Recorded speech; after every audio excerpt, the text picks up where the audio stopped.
Hi, everyone. Welcome to this Zoom panel conversation hosted by Western Theological Seminary titled Pastoring in an Age of Polarization, Preparing Faithfully for the Election and Its Aftermath. My name is Felix Theonugraha. It is a privilege for me to serve as the president here at the seminary, and we welcome you to this event. I am joined here today by four members of the Western Theological Seminary community. Uh, Dr. Kristen Johnson serves as the Dean and Vice President of Academic Affairs and Professor of Theology and Christian Formation. I'm also joined by Fred Johnson, who serves as an Associate Professor of History at Hope College. He's also an alumnus of Western Theological Seminary and currently serves on our Board of Trustees. I'm also joined by Chuck DeGroat, who serves as Professor of Pastoral Care and Christian Spirituality. And then lastly, by Winn Collier, who serves as the Director of the Eugene Peterson Center and Associate Professor of Pastoral Theology and Christian Imagination. We are so grateful for you panelists for being here today and for engaging us in this conversation. We are just mere 6 days away from what has been described as the most consequential and impactful election in the history of our nation. But today, instead of simply talking about the election, I want to begin thinking about what happens post-election. I remember 4 years ago, the level of shock and surprise that many people had about the outcome. And it seemed like we were pivoting in the very last minute into a new reality. So the goal of this panel conversation is to think about the aftermath of the election. What happens after one of the most consequential election in our history? And what does it mean for us as Christians to engage one another in a faithful way? So with that, let me kick us off with the first question. One of the words that we hear a lot nowadays is polarization, and specifically political polarization. I wonder, Fred, if you could help us think about this. How is this current moment different than past moments in history? And why do you think we have become so polarized in our politics? That's a great question, Felix, and thank you for allowing me to sit down on this panel with all these wonderful scholars. The thing, your question says, how is this moment different? Well, in fact, the moment is not much different aside from the time period that we're talking about. If you look back at the end of the Civil War on April 9th, 1865, that began a period that lasted 12 years called Reconstruction. In that period, the 13th Amendment was passed that abolished slavery, the 14th Amendment that established dual citizenship, that also gave us the concept of the due process of law, and particularly equal protections of the law, which was that piece of the 14th Amendment that was so instrumental in knocking down segregation in schools in 1954 in the case of Brown versus Board. Now, a year after that, the murder of Emmett Till, for many historians, was the actual moment when the young Chicago teen, 14 years old, was murdered, and then the two white men who murdered him were acquitted within an hour. And there are accounts that say that the jury would have deliberated longer, it wouldn't have been that long, if they hadn't stopped to get a Coke.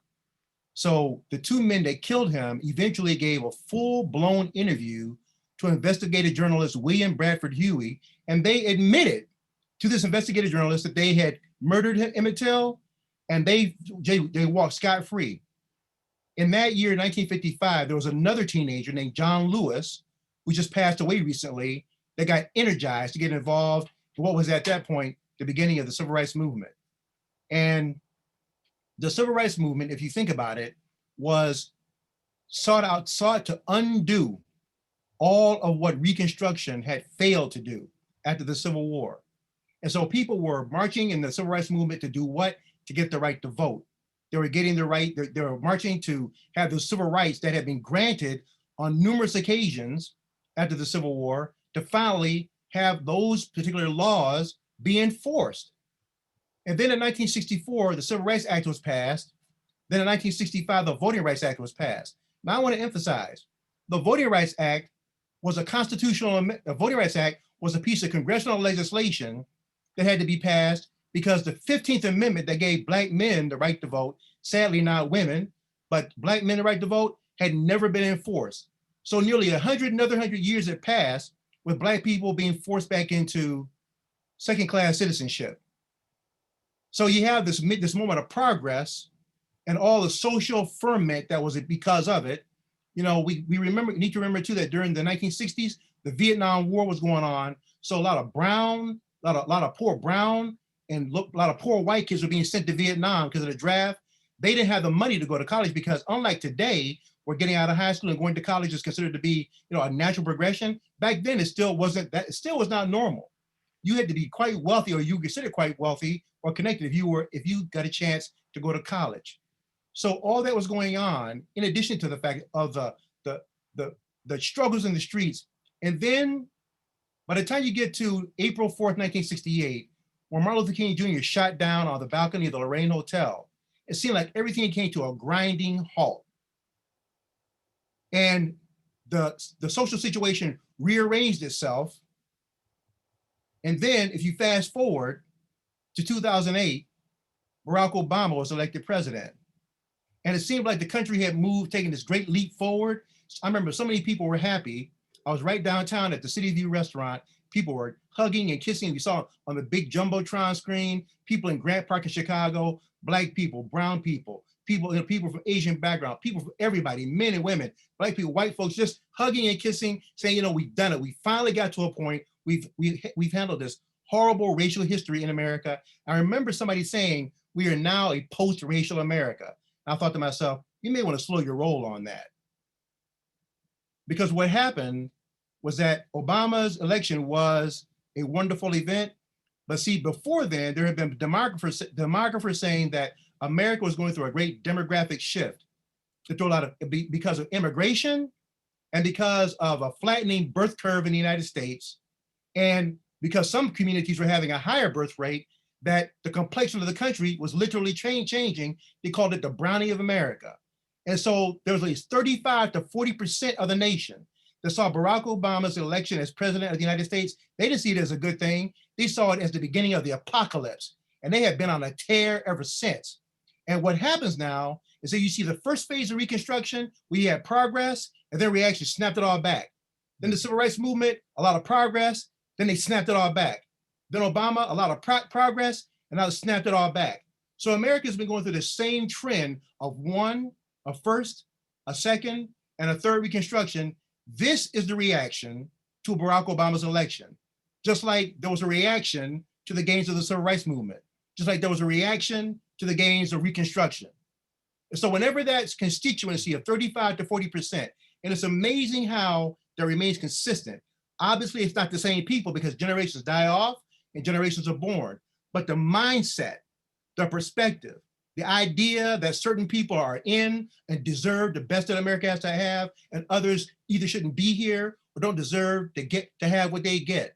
That has been consistent throughout the entire nation's history, certainly since 1865. And I'll close with this. I remember there was a documentary that I had the students in my slavery and race class watch about a year or so ago, and it talked about George Wallace. George Wallace, the former governor of Alabama, he was one of the most well-known, famous bigots of the 20th century. But here's the interesting thing. George Wallace didn't start out as a bigot. When he first ran for governor in Alabama in 1958, he ran as a moderate who, believe it or not, had the support of the NAACP. He was beat by a guy who had the backing of the local Ku Klux Klan. George Wallace was so upset by that defeat, he said, I will never be out-niggered again. And he wasn't. And from that day forward, he became an avowed, committed racist. It was on George Wallace's watch that the church in Alabama and Birmingham was blown up with those 4 little girls. All 4 of the little girls, by the way, were friends of Condoleezza Rice, the former Secretary of State. It was under George Wallace's watch that those marchers in Birmingham were blown over by water cannon. All that stuff happened under his watch. Wallace eventually, after the assassination attempt on his life, and he was paralyzed from the waist down, he eventually had what, for lack of a better way of saying it, was a come to Jesus moment. He had time to sit back and think about what he'd been doing because he was paralyzed and was out of politics. So he went around on basically an apology tour to all those communities that he had hurt. And this should give us some real understanding and emphasis that Wallace's words created an environment where terrible things happen because people who listened to him, what he said gave them permission to do what they had been inclined to do anyway.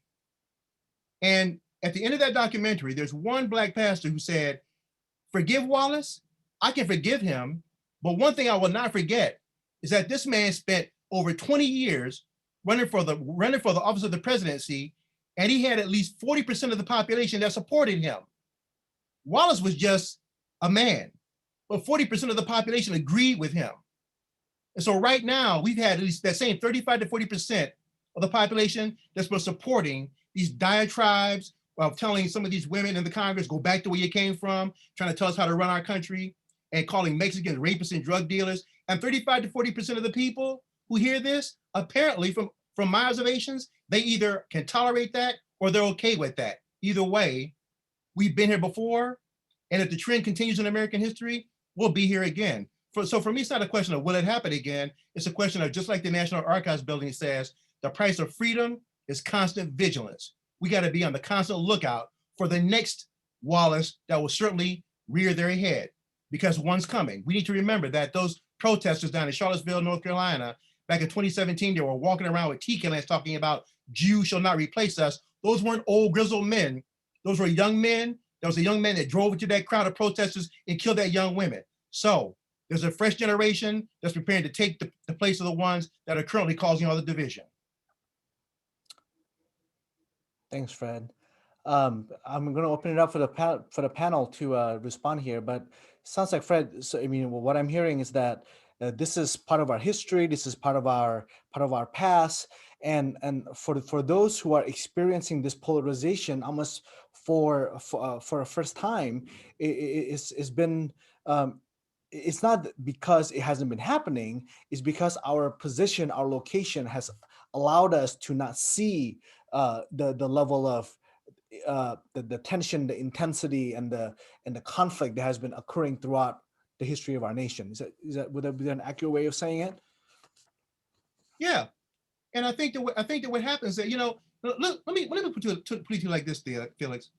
In 1829, there was a Black man named David Walker who wrote something called David Walker's Appeal. Now, David Walker was born to a free mother, which meant that he was a free man. In 1829, there was a rule in the United States, a law, all right, a law that said that the child follows the condition of the mother. So what this meant then was that if David Walker's mother had been a slave, this meant that when David Walker was in her womb, that before he had the first chance to draw a breath, before the first ray of sunlight kissed his forehead, before his feet ever touched the earth, he was already in utero. He would have been doomed to be a slave his entire life. And again, it was the law. But because his mother was free, he was born free. He eventually left North Carolina and moved to Massachusetts.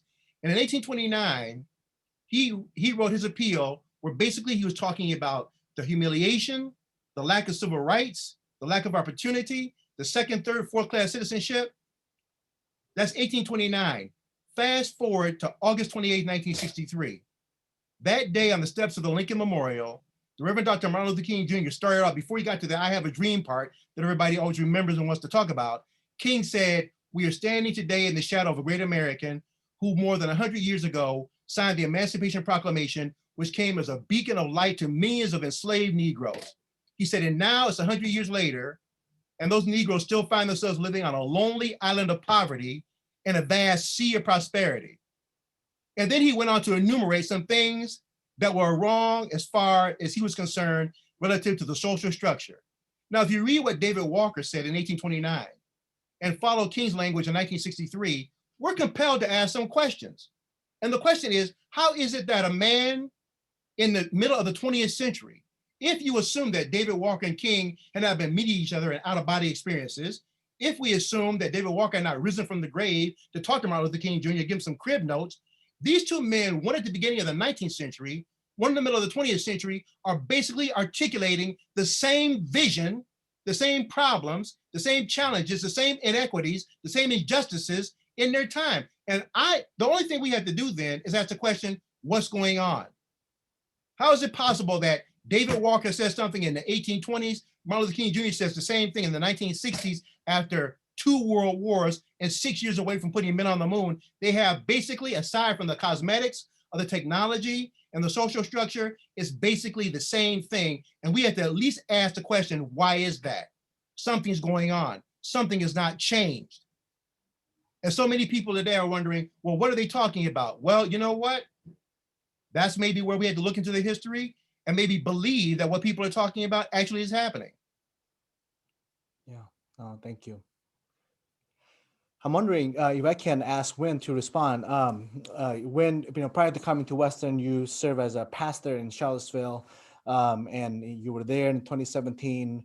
And there's sometimes it can feel like for us as Christians, especially, that some of these divisions, some of this tension, there's something that's happening outside of the doors, outside the four walls of our churches, and that as Christians who confess one Lord, one faith, one baptism, one God who is overall, in all, and through all, who has received the gift of reconciliation, who are ambassadors of reconciliation, we ought to be different in this cultural moment. But yet it seems like as Christians, we are just as polarized in our engagement. Why do you think that is? I was really glad when I saw that Dr. Johnson was going to be on this, because I think we needed a historian. So as I'm hearing him talk, I'm thinking it's because we haven't learned what it means to truly repent. And it seems that we haven't really taken our prayers very seriously. So every day, some of us, we're praying the Lord's Prayer, and we're asking for God to forgive us of our sins. It's not merely only to forgive my own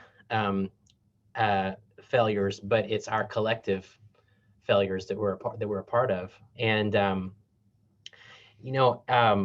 I think at a most basic level, it just seems to me that we've forgotten what it means to be a Christian. That we have responded by taking on the rhetoric, the fears, the anxieties of the world, this good world God's made, but that is groaning. And I think, so many of us, we're still living out of our wounds.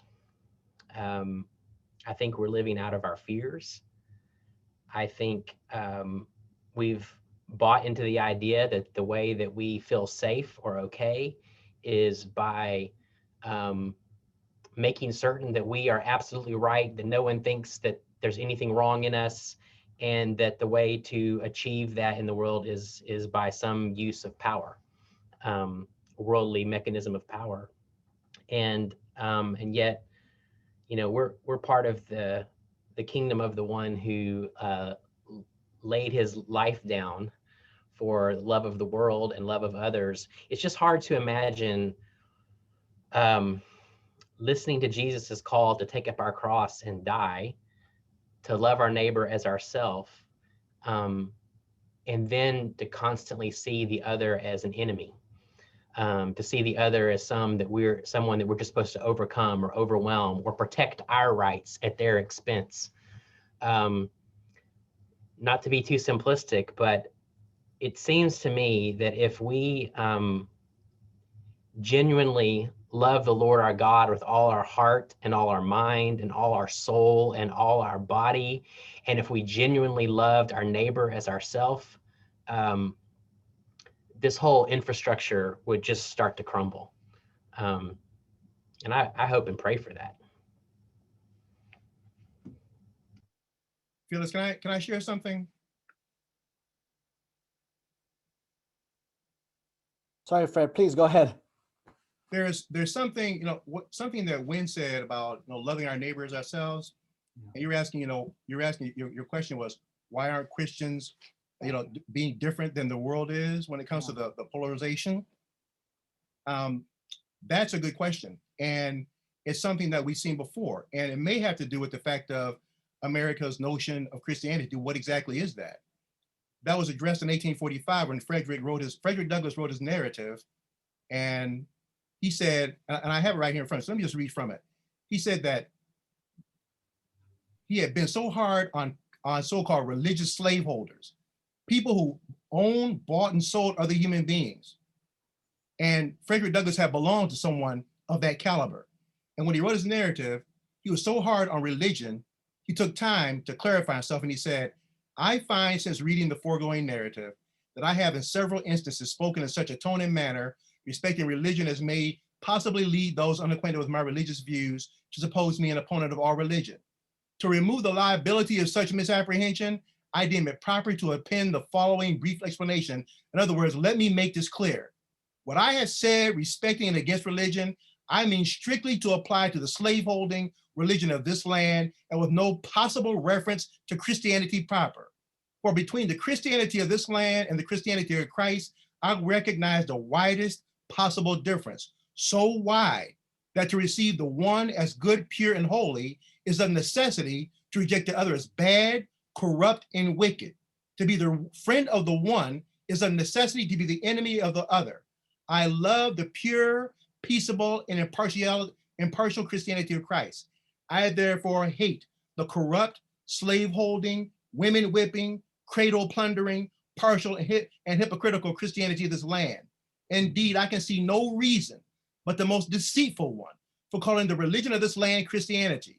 I look upon it as the climax of all misnomers, the boldest of all frauds, and the grossest of all libels.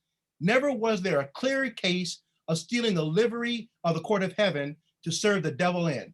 I am filled with unutterable loathing when I contemplate the religious pomp and show together with the horrible inconsistencies which everywhere surround me. We have men stealers for ministers, women whippers for missionaries, and cradle plunderers for church members. The man who wields the blood-clotted cowskin during the week fills the pulpit on Sunday and claims to be a minister of the meek and lowly Jesus. The man who robs me of my earnings at the end of each week meets me as a class leader on Sunday morning to show me the way of life and the path to salvation. He who sells my sister for purposes of prostitution stands forth as the pious advocate of purity. He who proclaims that a religious duty to read the Bible denies me the right of learning to read the name of the God who made me. He who is the religious advocate of marriage robs whole millions of the sacred influence and leads them to the ravages of wholesale pollution. The warm defender of the sacredness of the family relation is the same who scatters whole families, sundering husbands and wives, parents and children, sisters and brothers, leaving the hut vacant and the heart desolate. We see the thief preaching against theft and the adulterer against adultery. We have men sold to build churches, women sold to support gospel, and babies sold to purchase Bibles for the poor heathen, all for the glory of God and the good of souls. In the 19th century, the Presbyterians, the Baptists, the Methodists, every denomination just about split in this country over slavery. So it made me that it's not so much Christianity, or is it a form of American Christian nationalism? And the two, like water and oil, don't mix very well. When you consider the words of the brown-skinned Palestinian Jew who, just like Winn said, love your neighbor as yourself. Thanks, Fred. I hear in that just a call for us to interrogate our own Christianity and test what aspect of it is truly built and rooted in Scripture, and what aspect of it is shaped and influenced by our cultural background and upbringing, and maybe things that we have taken and accepted at face value as being scriptural or biblical, but really reflect more of our cultural values and ethos and perspective. Kristen, I saw that you unmuted yourself. Do you want to jump in on that? Yes, thank you. That was the theme I was thinking of as well. That, I mean, one of the beautiful things about Christianity is that it can take root in every culture. And that's been one of the things missiologists study, explaining its growth around the world. And it finds a home in a lot of different cultures, but it's never fully at home, right? And that's the tension. So for us as Christians to be reflective wherever we land, wherever we are, about what are the cultural shaping forces and how have those impacted us? How have those impacted our own faith? How are those impacting our churches and our communities? as someone, I've studied both political and cultural conflict and discipleship and formation. It's sobering. I mean, you do sense that our churches, we as theological institutions, right, we are called to be shaping disciples in our communities. And there are also always cultural shaping pieces, and that's not inherently bad. That's part of what culture does. That's how it holds a people together sociologically. It's not culture bad, evil, but again, there is always has to be room for discernment. And so I hear Fred calling us to be really discerning. What are the ways in which we have been deeply shaped by cultural stories, by ways of viewing others, by ways of understanding humanity, that are really not biblical and not faithful. And then for those of us in institutions or positions that are called to be forming and shaping others, how do we grapple with that? And what do we actually do and offer that can be deeply formative in different ways and different directions? Yeah, thanks, Kristen. I'm seeing some questions coming in, and let me encourage all the attendees, if you have any questions, go ahead and type it in the Q&A box. This time I do want to bring Chuck into the conversation because as we even prepare for next week, I'm reminded of what happened 4 years ago. I remember in the day, the very next day after the election, in the subsequent weeks, found myself, working at my previous institution, almost having to pivot between conversations. At one moment, I am engaging people for whom the election was a source of joyous celebration. And then in the very next conversation, I'm speaking to someone for whom the election was a source of great anxiety and lament. I remember speaking to to a group of students at chapel and having to do both at the same time as they're sitting next to one another. I get this sense, again, in just watching what's happening so far, that when we gather in our respective churches on November 8th, that same dynamic will be sitting in the pews. For some of us, it may be maybe 90-10 or 80-20, one way or another. For others of us, it may be 50-50. And that mix of tension and fear and celebration. So Chuck, I wonder, you went through that as well 4 years ago, and you were instrumental in rallying our community and preparing ourselves to engage. What advice and wisdom do you have for us as we think about what does it mean to be Christians and to minister together, to be Christ to one another after the election? Yeah, it was 4 years ago at Western. Our building was anxious. We had students who were gathered together, and there was a lot of emotion. And I remember my colleague Pam Bush and I gathered with students, and we gave them time to process. And then at the very end, we challenged them. We said, now you've got to go out and be pastors. A lot of them are interns. A lot of them are in teaching churches. Now you've got to go out and pastor people who voted for Donald Trump and people who voted for Hillary Clinton. That's the challenge, right? Yeah. We've got to show up. Polarization, Fred just gave a kind of a history of polarization. Polarization emerges in anxiety. And we can show up. Now I'm going to kind of wear the psychologist hat, I guess. We can show up as non-anxious pastors who are willing to create space for people to share what's going on inside. And one of the things I've recognized in this season is that we're human. We come with particular feelings and needs and longings. I know someone who voted for Donald Trump. We had a conversation not too long ago about a longing he has, a need he has for security. Now, the way his needs for security get worked out are through some policies that I don't think are particularly helpful, to be honest with you. But we were able to connect around that particular sort of sense of, I'm longing for a greater sense of security. I'd like a president who takes security seriously And for a brief few moments, we were able to have a conversation that was non-anxious and humanized, if that makes sense. And I think as pastors, now we need to go in and we need to cultivate spaces for those kinds of conversations without losing our voice, without losing the opportunity to say, here's where I stand. Here's where I think we need to go. I think we can do that in a way that is not reactive and polarizing, but is ultimately what I call reflective or productive. Non-reactive conversations are reactive or are conversations where we pursue others compassionately. And as pastors, we can pursue others compassionately while at the same time saying, hey, I want to say some hard things and I need you to listen to this right now. So this is not a season where we need to necessarily back off or say, all opinions are equal. It's okay. Just share what you think. We can say what we think, but we can create spaces that allow others to weigh in as well and show empathy in that context.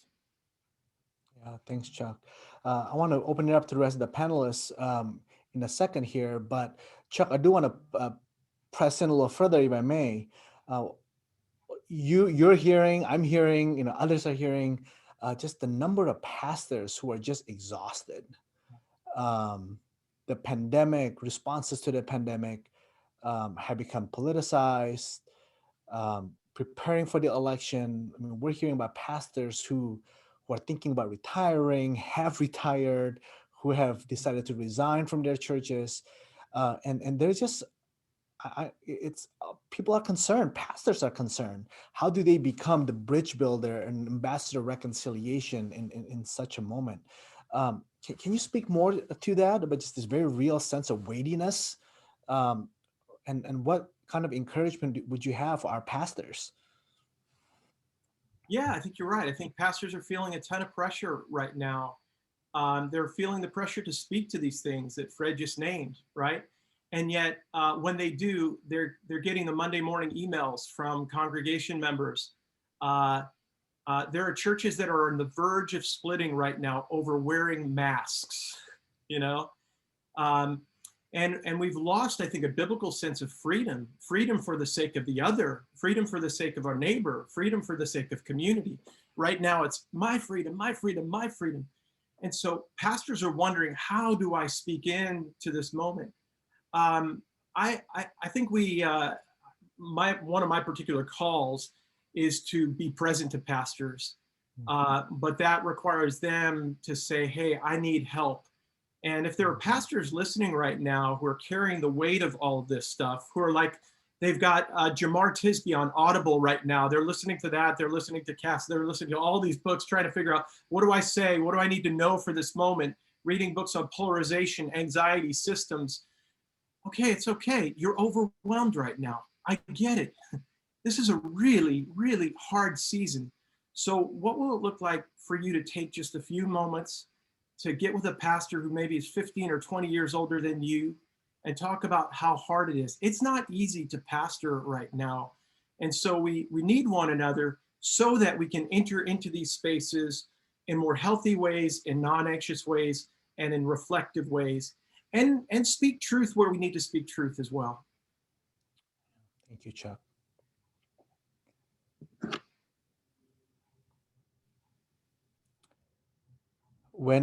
Kristen, go ahead.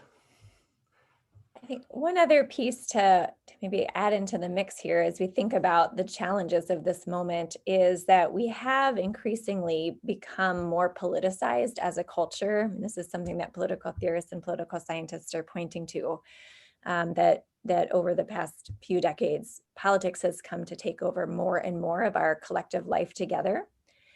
And then in the midst of that, it's been joined with a particular mode of political engagement. So neither of those two are inevitable, right? But that does happen to be the circumstance in which we find ourselves, that politics has taken on more and more kind of weight. And then our mode of engagement has become much more embattled, dominated by things like will to power and ressentiment that fuel political engagement. So there's sort of anger and narratives, things like that are quite commonplace. And I think at least those who study these things suggest that sort of white evangelical Christians, in which I include myself, right? We have not done a lot to resist those pressures that our modes of engagement have often matched. And a lot of us are asking big questions about that. Kind of what ought our mode of engagement to be? What posture is fitting? Because as Chuck said, it is a time of anxiety. There is cultural change going on.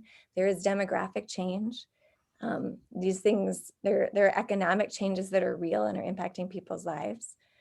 Well, what's our posture within the midst of that? And where can we look in Scripture for guides on our calling? And as Amy Black at Wheaton has pointed out, 1 Corinthians 13, this famous passage on love, there's no political caveat. It doesn't go out the window when we think of our political engagement or the fruit of the Spirit that Paul describes. As Winn said, love our neighbor as ourselves. Like these things do apply in all of our modes of engagement, including politically. So what is the kind of formation we need to be able to inhabit this moment and these realities? Kristen, I'm going to ask you to spike the ball that you set yourself up for. I'm reminded, in 2011, Bob Woodard wrote a book about American nations and talking about the 13 distinct regions of the United States that we were never truly a union. This year, David French kind of have a similar follow-up, talking about how as a country, we really don't have a single important cultural, religious, political, or social force that is pulling us together. And in his estimation, that it is more likely that we would go on a path to disunion than union. So to me, the level of polarization and division is not going to end with this election. May not even end by the next election. So given that, I think, reality and context that we live in, what do you think faithful discipleship look like for us in our political engagement as Christians?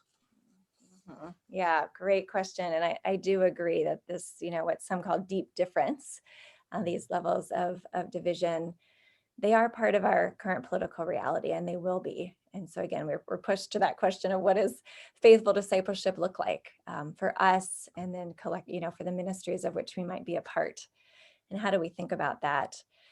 Biblically, there are a lot of verses that Christians have gone to think about politics, and I tend to go to a non-traditional one, Psalm 1, be like trees. The beauty of trees that are so deeply rooted for us as Christians in the living waters of Christ that sustain us through hard times, and that enable us ideally to be really attentive kind of locally, because trees are quite rooted, right?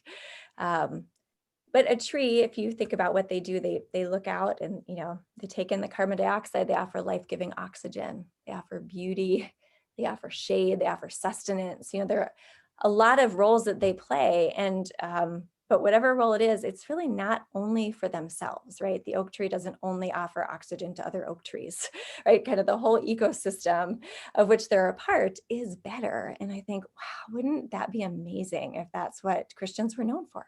That wherever we're rooted, right, we offer life. We see the places that are not flourishing and we do something about it. Now that I want to say that includes at times the prophetic tradition is part of Scripture as well. So that doesn't mean it's not a passive treeness, right? That there are times for no, and for loud and clear no's, and for a righteous anger. Paul says, in your anger, do not sin. There's room for anger when there is injustice. And we're called to reflect at the same time the fruit of the Spirit, another tree image, right? And Revelation, the leaves of the trees are for the healing of the nations, right? So how is it that we in our discipleship can be so rooted in Christ and connected with one another, right? Trees are stronger when they're rooted together. So that hard work of reconciliation within the body, which we haven't always been great at either, but can we do that work so that we can, through our daily lives and in our local communities and in our wider public witness, be offering of life-giving air and fruit and beauty in ways that really reflect our callings throughout Scripture. That's the vision I would love for us to have. Yeah. And then, of course, the concrete of what does it take to get there? How do we think about our worshiping life together and our communal life and our sacramental practices that ideally are by the Spirit's grace shaping us to be those kinds of people. Maybe, yeah. Kristen, thank you. Other panelists, would you like to add to that or respond to that? Winn, go ahead. Yeah, it's kind of combining the last two questions, I think. I, along with every pastor who's listening to this, felt a deep sigh when Chuck spoke that word to us. And it still feels kind of fresh to me. I just arrived in August, and I think I did come in tired, exhausted. So sorry about that, Felix, but I'm glad you're here. But I think there is some deep good news in all of this. I think the good news is both for us as pastors and then for the parishes where we serve. I think as pastors, there is the opportunity here to give up our illusions that we can please everyone, that we can always have the right answer, that we can somehow navigate artfully some middle ground that's going to keep our job safe, keep the offering plates full, keep everybody in their pews smiling, and that somehow we can continue on with this idea that it's our job to build a successful church, however we want to define that. And I think there is an immense grace in letting our own wounds be healed, the ones that really make it difficult to be disliked, or to have to stand in a pulpit and say with deep integrity, I do not know the answer to this question. I do not know the way forward. I actually don't know how to solve our polarization. But I think the good news for our churches is that what we do on November 8th is the one thing we know to do, is that we stand up among God's people that are beloved by God.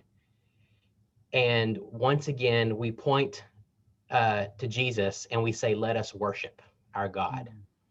And I don't think we understand how subversive that call is. Because when we're talking about polarization, I think what we're really talking about as Christians is the numerous ways that we have worshiped other idols. And when we say, let us worship God, and we declare Jesus as Lord, then we are saying, let every other power and kingdom, philosophy, let it crumble.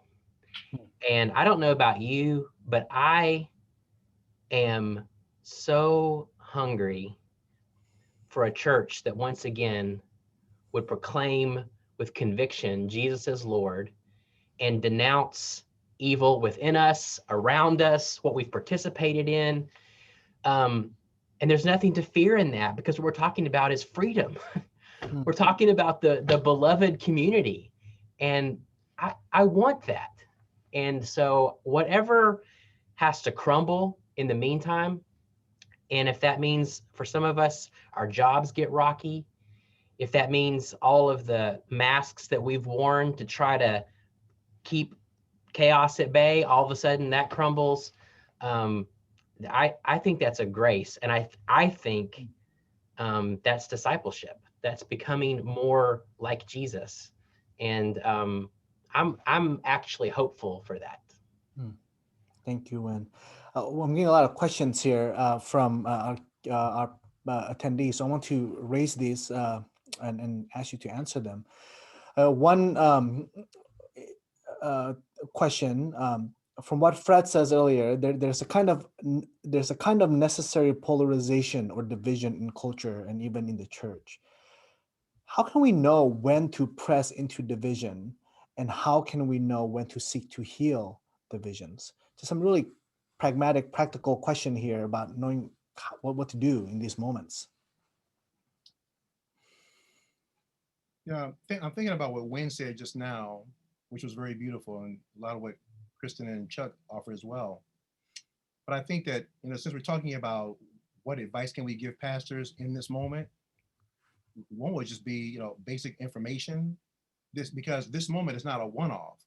This moment is the latest link in a chain of events. And for historians, context is everything.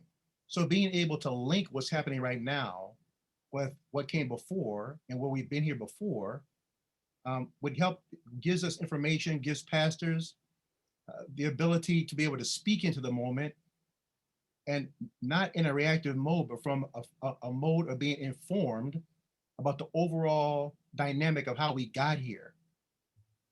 And the more information you have, being able to explain how we got here, then relative to the question, how do you know when to dive in? That information may offer that kind of discerning of an opening.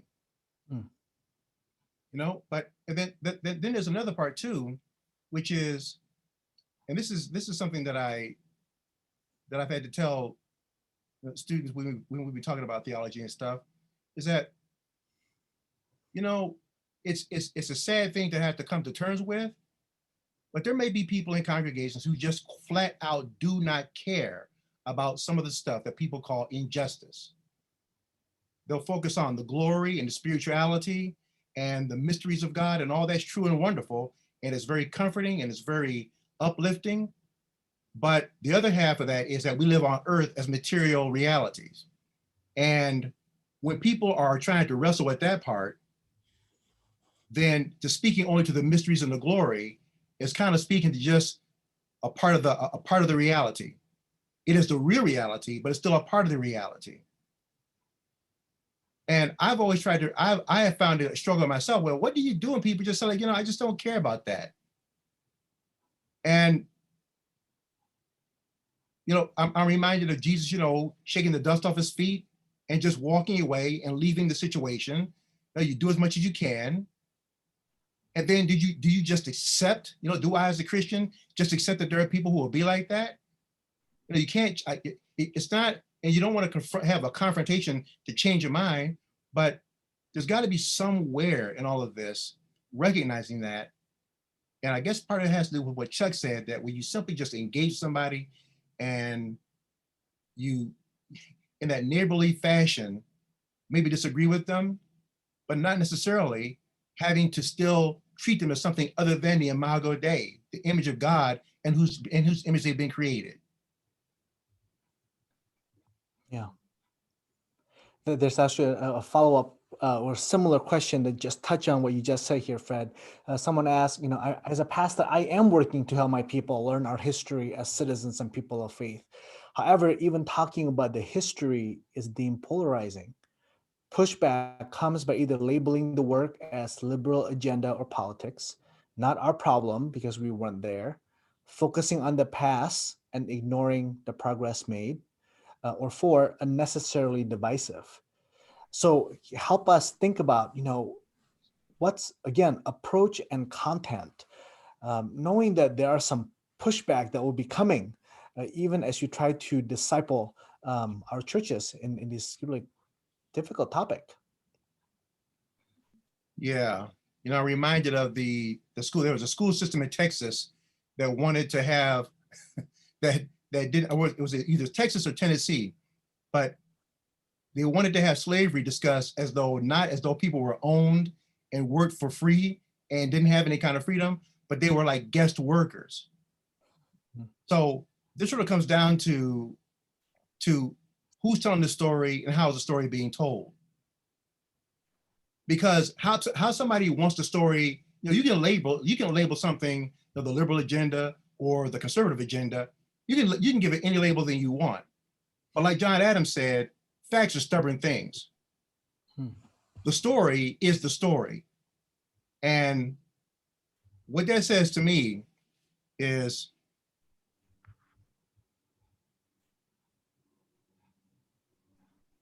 I guess Felix said, I do remember one time I was talking about what, the pro-slavery features of the 1787 Constitution. There's a very intelligent gentleman I was talking to, and he said 1787 Constitution didn't have any pro-slavery features in it. And I'm up here just naively going along saying, like, yeah, Article 1, Section 2, Paragraph 3, and the Fugitive Slave Clause, and the 3/5 Compromise, and the Migration and Importation Clause. And he insisted that it just wasn't there. And I had to remind myself of something that I read in a book that Herman Wouk wrote, the War and Remembrance, Part 2 of his The Winds of War series. And it was something called The Will to Not Believe. And Herman Wouk talked about this dynamic that for people in Europe, particularly Jews in Europe before the start of World War II, Herman Wouk, who himself was a Jewish writer, wondered, he asked, why didn't they leave, especially when it was becoming clearly apparent that the situation, particularly for Jews in Europe, was going to become lethal, deadly. And Wouk said the best he could surmise was they simply convinced themselves that it wouldn't get that bad.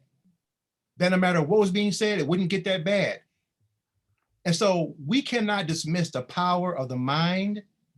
We are fallen creatures. We have an amazing ability to self-deceive. And that is the will to not believe. That even before their very eyes, when they saw that the situation was deteriorating, they stayed there. Then, of course, they got to a point where they couldn't leave. And so if I'm dealing with a situation like this pastor's talking about, I've learned just to simply, back away, hold my peace, because I have to rely upon the willingness of a mind to engage and engage with integrity. And sometimes it's just not there. Thanks, Fred. I might pick up on that, Fred. That's really powerful. It makes me think of the recent research of people like Jonathan Haidt, The Righteous Mind. Social psychologist looking at sort of how people develop their beliefs, and we like to think we hear data and input, and then we kind of develop our convictions. But when you look at actually how the brain is working and how this process happens, it's more often the case that we already sort of have a way of viewing the world and have narratives that we're telling, and we fit kind of the data we're receiving into that. And so that could be, I found that a really helpful resource to understand the moment and understand sort of how people are approaching things. And then Lecrae, who's an African-American hip hop artist, kind of draws on that, to say, we really do love stories. We love narratives, and our culture is full of stories. And often those stories have neat heroes and neat villains. And kind of as Christians, we need to complexify those stories. The way you tell the story, he looks at Ferguson, Missouri as one kind of case study. You can tell that story really different ways, and they're really different heroes and villains. But as Christians, we should understand that we all sin and fall short of the glory of God. And there's not going to be a neat hero and a neat villain. So if the stories that you're receiving are too simplistic, or the stories you're telling, maybe that's a time to pause and try to figure out how your faith kind of can complexify that. How can you listen to other people's stories that might help you kind of expand your narratives? And then maybe to correspond with that, one really practical resource that I've appreciated is found in the Colossian Forum. And they were created around the idea that from Colossians 1, in Christ, all things hold together. Right. That we don't need to be afraid of conflict and division in our churches, that actually the Spirit can use that conflict to shape us and to bring out things like the fruit of the Spirit in us if we approach it kind of intentionally. So they've developed curriculum they call the Colossian Way, and they really invite people who have different convictions to come together around a topic and spend time learning each other's stories, learning other people's stories. And really what I love is their encouragement to always go deeper. When you confront someone who's full of fear or full of anger or full of anxiety, go the next step and ask, what's beneath that? So if it's anger, what's the fear beneath the anger? What are they afraid of losing? What feels so at stake? And then go beneath that to what's the love beneath the fear? What is the thing that they love that they maybe really rightly love, but has gotten a bit, from your perspective, maybe twisted? But how can we kind of do that hard work when we're interacting with people who are different to reach new levels of understanding And the other person might not be bringing that with them, but if you can carry that in, that may give you a way to engage them, to find the image of God in them, and to find, okay, there's something good here they love, and how can I journey with them as we try to kind of re-narrate some things together. You know, Felix, I had a conversation recently with somebody and said, you know, no matter what happens, you know, in this particular election, I said, we have got to find a different way of talking to each other. Yeah, we're going to have to, because these demographic changes are not coming, they're here, they're underway. And the people are going to react to that. And it will be, as Kristen said, a lot of it will be rooted in fear, you know, fear of a changing of a way of life, fear of changing, you know, the way things look. People, you know, have a certain idea about the way things operate and who should be operating it. All those things are going to be in play. And if we keep on going around throwing these verbal grenades at each other, not taking into account that people are made in the image of God, that this is my brother and my sister, and that doesn't mean taking some milquetoast approach to what you have to say, but it does mean speaking with the integrity of your boldness, but not necessarily verbally decapitating people. And we have to be committed to a process where that kind of engagement itself becomes contagious.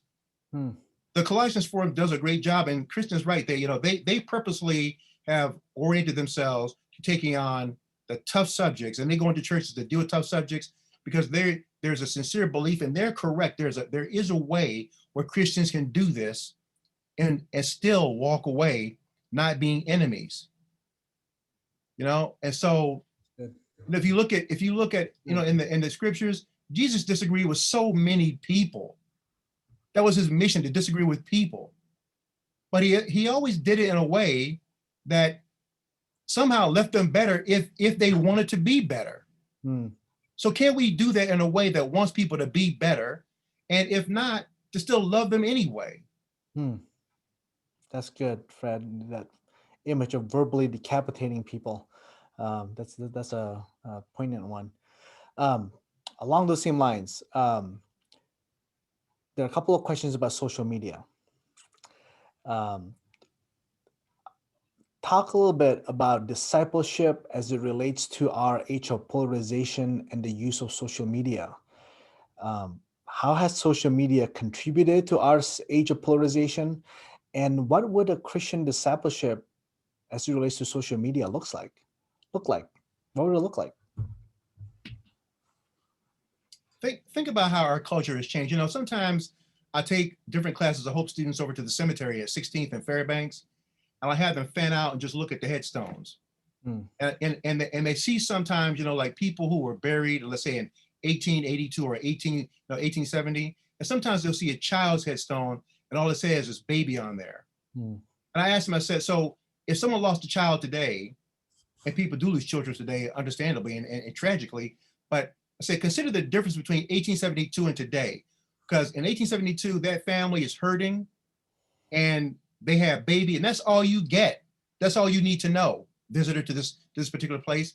But in the age of social media, we're just out there with everything. And everything's fair game, so it seems. Should it be? And what it's done, it has done, at least in my estimation, is taken a natural tendency to want to silo ourselves. You know, we talked about this in corporate America, you know, having silos where people go to their corners and never talk to each other. I was laughing with a colleague at Kent State who was talking about he's emailing his colleague who's in the office right next to his. You know, so we do that kind of thing too. But if that's a natural tendency in organizations, then electronically what that's done is it's allowed us to further tribalize ourselves on the internet now. Right. Because if there's one thing that this pandemic has shown us, and which has made this tribalization electronically become even more of an issue that's more compelling to be noticed, is that the pandemic has shown us, despite of what we thought before, and I'll speak of myself, I need people. I need every last one of you. I miss you all terribly. And I ask every day, is there anything good coming out of this? We had to be more patient. I had to be more patient. I had to love people better. We had to love people better. And that means loving them even if I disagree with them. And I'm not going to agree with everybody. And social media has become this seething hive of possibility for disagreeing with people in the worst way and dehumanizing them. And you know, when people are dehumanized, they understandably take that personally. Yeah. Thank you, Fred. Absolutely. 3 quick points. Go for it, Chuck. Number 1, social media is not your therapist. Go get a therapist. Talk to your therapist. Get enraged with your therapist, your best friend, your partner, your spouse. Find a space to let it all out. Social media is not that space. Number 2, social media is largely smoke and mirrors. Followings on social media are largely smoke and mirrors. And so don't take it too seriously. Number 3, we're all longing for connection. And connection can be found at times. I mean, I've met some friends through social media, and there are ways in which we can connect with one another through an online interaction that allows us to take a relationship to the next step, or to be heard in a way that we needed to be heard. I think if you hold all 3 of those in tension, it might be helpful.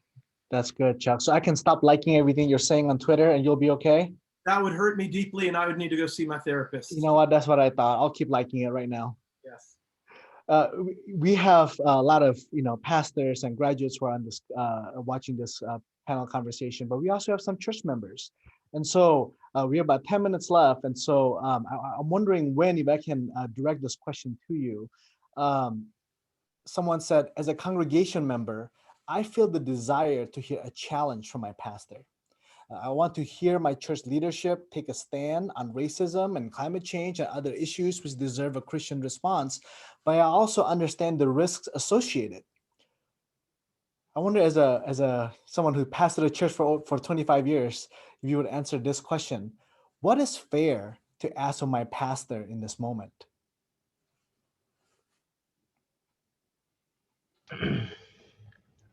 Fair is a tough word. I love the spirit of the question. I love the tension of hope and desire mixed with what I'm hearing there is some compassion for those who don't always know what to say or do. So I think my first response would be to say, lead with that, lead with both desire and lots of compassion.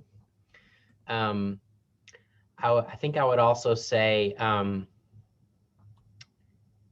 sometimes when, and I have no idea about this particular question, but a lot of times when we want our pastors to say something else or more, sometimes that means we want them to say what we agree with. So I would say, in having our pastors perhaps speak a more blunt word, we also need to be really comfortable with maybe hearing something that we don't want to hear. Kind of cuts both ways. I would also say the sort of, and this is, I guess, is connecting to the social media stuff, the calls. I used to really hate this when, whatever the tragedy, evil, social ferment of the moment on Thursday, and immediately all the Twitter, Facebook world erupts from the Christians saying, if your pastor doesn't say blank on Sunday morning, then you need to find another church, or you need to challenge that pastor. And most of us are stepping behind the pulpit with fear and trembling. And do some of us cop out because we're human? Yes.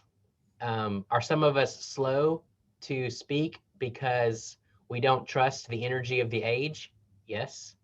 Are some of us uncertain what to say because we're grappling with the theological complexity? Yes. Are some of us really weary and tired of having our sermons hijacked every week? Yeah. And are some of us need to sort of step up with hope and courage and say a clear word sometimes? Absolutely. So I would say having that conversation with your pastor and say, here's what I hope for, here's what I'm hungry for, here's what the questions I find myself asking, but doing that with an open hand and a lot of compassion. And my hunch is that you're going to have a really good conversation with your pastor. No, that's good, Winn. Thank you. We are nearing the end of our time here, and so I'm wondering if each of you would offer one last piece of wisdom and encouragement to all of our panelists. Again, we're 6 days away from the election, about 11 days away from gathering back together as brothers and sisters in Christ. That looks forward to spending eternity with one another. People from all tribes, tongues, nations, political alliances, election history, standing, bowing around the throne, worshiping the triune God. Yeah. What one last piece of advice and encouragement do you have for us as we prepare for the aftermath of this election season?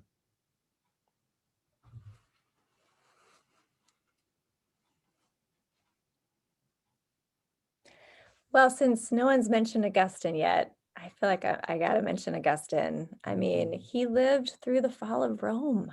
It was so significant. And as a Christian, wrestling with what that meant in a time of extreme political, cultural, and religious turmoil, and reminding his brothers and sisters at that time, and I think reminding us today, that there is a kingdom of God, and that is where our primary citizenship is. And Christ is on the throne, as Revelation reminds us. And ultimately, all shall be well. Thank you, Kristen.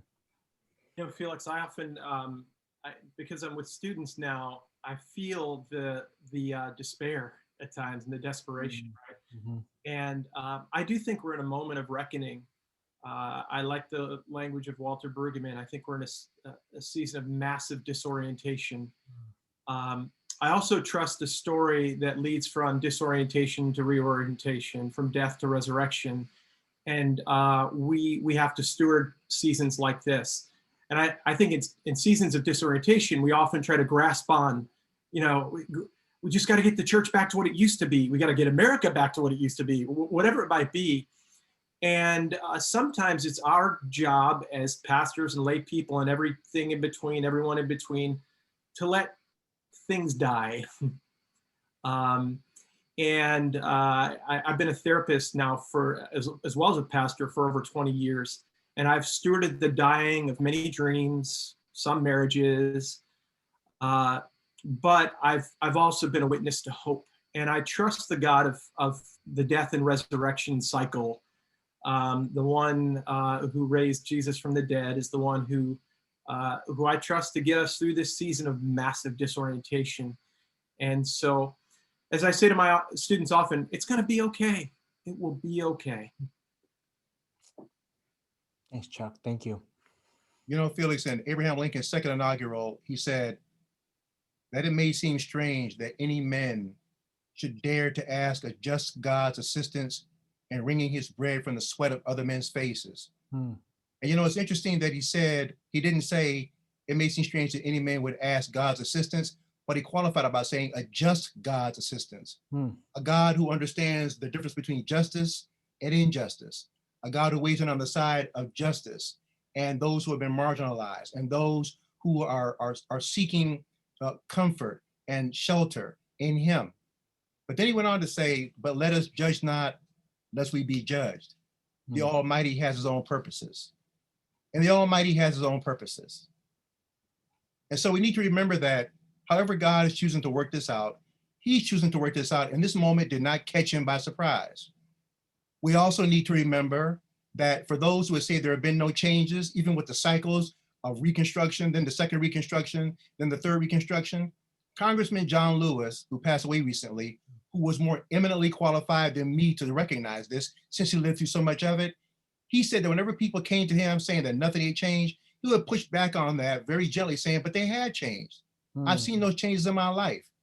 So we can have hope that, whatever struggle the American experiment is, we are constantly moving forward.